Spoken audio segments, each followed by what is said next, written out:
ঝাড়গ্রামের 11 নম্বর ওয়ার্ডে বাড়িতে পুড়ে মারা গেল এক মহিলা। ঘটনাস্থলে দমকল ঝাড়গ্রাম থানার পুলিশ। জমি দখলকারী জেরে খুন, বয়স 60 বছরের বৃদ্ধা চন্দ্রা দাস।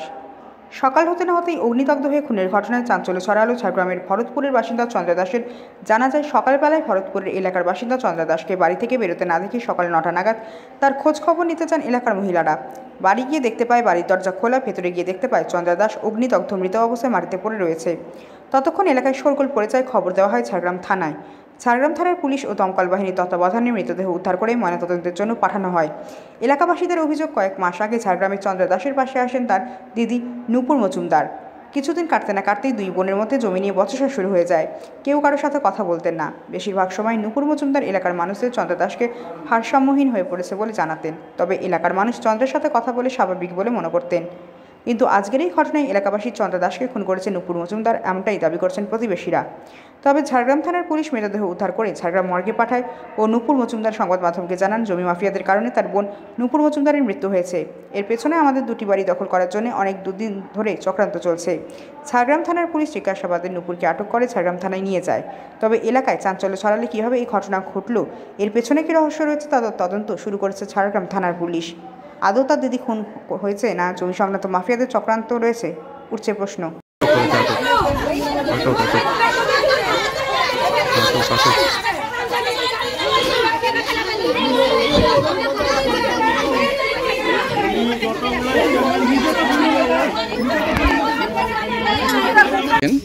আগুনে পুড়ে কি মনে হচ্ছে আপনাদের? খুন করা হয়েছে? সেটা তো স্পষ্ট বলতে পারছি না খুন করা হয়েছে কিনা, কিন্তু আমরা যা এসে দেখলাম পরিস্থিতি, যে ভেতরে আগুন জ্বলছিল। ওনার দিদি বাইরে বসে বসে ফোন করছে। মানুষ ঘরে কেউ যদি জ্বলে, আমরা জানি আগে তাকে বাঁচাবো, তারপর লোক ডাকবো বা আশেপাশের মানুষকে ডাকতে হয়। তিনি তা না করে তিনি কাকে ফোন করছিলেন জানা যায়নি। তবে যে মহিলার হয়েছে সে আমাদের পাড়ায় খুবই ভালো, সে আজকের নয়, সে বহুদিনের। এবং তার দিদি তো বলছে সে মানসিক ভারসাম্যহীন। না, এটা একদমই ভুল, একদমই ভুল। তো আপনারা কি মনে করছেন যে মার্ডার করে দেওয়া হয়েছে? তবে এখন রিপোর্টে যা আসবে সেটা, কিন্তু আমাদের সন্দেহ। কিন্তু এই যে বাড়িটা দেখতে পাচ্ছি, বাড়িটা তো নূপুর মজুমদারের নামে রয়েছে, কিন্তু দিদি চন্দ্রা মজুমদার ওনার দিদি এসে, হ্যাঁ, উনি এসে দখল করে নিয়েছেন। এই গোটায় যে পাড়ার যে লোক আপনারা দেখছেন, সবাই তাকে হেল্প করে। এত বছর উনি একাই থাকতেন, রান্না করে পাড়ার থেকে লোক খাইয়েছে। পক্স হয়েছে, আশেপাশের লোকরা তাকে খাবার দিয়েছে। পার্টি থেকে তাকে ওই ঘর দেখে তাকে ঘর বানিয়ে দেওয়া হয়েছে। উনি মাঝখানে কোথা থেকে উড়ে এসে বসলেন এবং আস্তে আস্তে গোটা পাড়ার লোক ওনার থেকে সরে গেল। উনার বিয়ারে ওনার দিদি নূপুর মজুমদারের। সেক্ষেত্রে কি মনে করা হচ্ছে পরিকল্পিতভাবে এই বাড়ি নেওয়ার জন্য, হাতিয়ে নেওয়ার জন্য, সম্পত্তি হাতিয়ে নেওয়ার জন্য হতে পারে? হ্যাঁ, আমরা সুবিচার চাই। উনার বিরুদ্ধে যেই করে থাকুক আমরা সুবিচার। তো আমি এসে দৌড়ে কিন্তু গেছিলাম ঘরের ভেতরেই, গিয়ে দেখলাম উনি উলঙ্গ অবস্থায় পড়ে আছেন। আর মুখটার মধ্যে কাপড় বাঁধা আছে নাকি কাপড় চিটিয়ে আছে ওটা বুঝতে পারলাম না, কারণ আমরা ভেতরে গিয়ে ধরিনি তাকে, বাইরে থেকে দেখেছি। কিন্তু ওনার দিদি তো বলছে উনি নাকি পাগল ছিলেন। না, পাগল ছিলেন না। উনি আমাদের সাথে মানসিক ভারসাম্য কিছু ছিল না। উনি কিন্তু একটা সুস্থ মানুষ ছিলেন।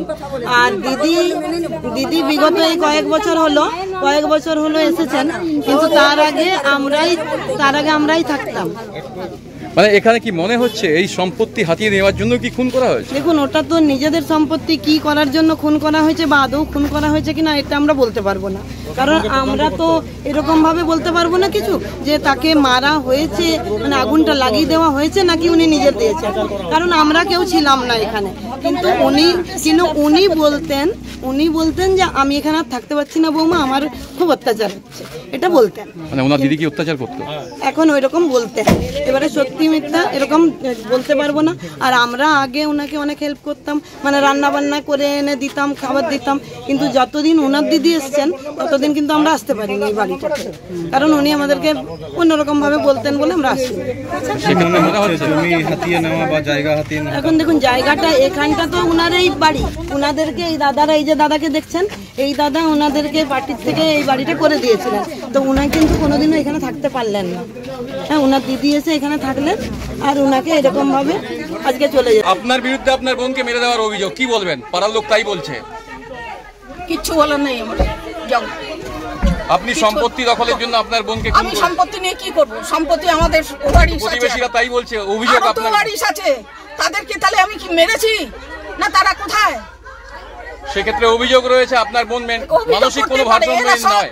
শোনো, এদেরকে জুটিয়ে নিয়ে এসছে জমি মাফিয়ারা, আমি পরিষ্কার সব কথা বলছি, জুটিয়ে নিয়ে এসছে এদেরকে জমি মাফিয়ারা পুরো বাড়ি দখল করার জন্য। এটা বহুদিন ধরে চেষ্টা করছে, বহুদিন ধরে চেষ্টা করছে। মূলত কি এখানে জমি মাফিয়া আছে?